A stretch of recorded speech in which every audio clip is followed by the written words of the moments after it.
আমরা গিয়েছিলাম আমার খালামণির বাসায় বেড়াতে। আর খালামণিদের এখানে একটা স্কুলে এরকম খেলনা আছে। তো আমার ছোট কাজিন আর বোনরা মিলে এখানে অনেক দুষ্টুমি করছিল। তারপর সবাই আইসক্রিম খেয়ে বাড়ি চলে গেলাম। এন্ড গিয়ে দেখি মজার মজার খাবার খালা রেডি করে রেখে দিয়েছে আমাদের জন্য। আমার খালা বাসায় গেলে সে এত এত আইটেম করে যে খেয়ে কুল পাই না।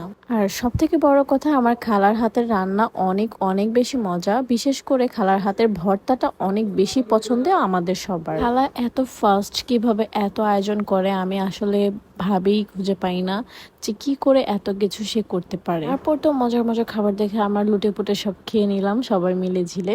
খাবারগুলো এত মজার ইয়াম্মি ছিল কি বলবো। এত এত মজার খাবার খেয়ে আমরা চলে গেলাম বিকালবেলা একটু ঘোরার জন্য সবাই মিলে। খালাদের এলাকাটা ঢাকার মধ্যে, বাট একটু হচ্ছে গ্রাম সাইডের মধ্যে, যার জন্য এখানে অনেক সুন্দর খোলামেলা ঘোরার মতো অনেক জায়গায় আছে। এখানে অনেক সুন্দর একটা নদী ছিল, বাট নদীর পানি অনেক নষ্ট ময়লা ছিল। তারপরও আমরা হচ্ছে অ্যাকচুয়ালি এটা নদী না, এটা মেবি খাল বলা হয়। তো আমরা খালে হচ্ছে দেন নৌকা দিয়ে অনেক সুন্দর করে ঘোরাঘুরি করলাম সবাই মিলে। আমার জামাইয়ের তো জান বের হয়ে যাচ্ছে সাঁকোপার হতে, কারণ সে খুব কম সময় গ্রামে গিয়েছে। সে গ্রামে খুব বেশি একটা যায়নি, যার জন্য সে এইসব এক্সপেরিমেন্ট করে নাই কখনো। কোনো মতে ভয়ে ভয়ে নৌকাতে উঠছেন। নৌকাতে ওঠার সময় তো পাগল হয়ে গেছে যে পড়ে না যায়। যেহেতু একে তো এটা ময়লা পানি, যদি পড়ে যাই তাহলে মনে হয় যে গন্ধেই মরে যাবে এরকম অবস্থা। তারপরে আমরা হ্যাভে রিল্যাক্স এখানে ঘুরলাম।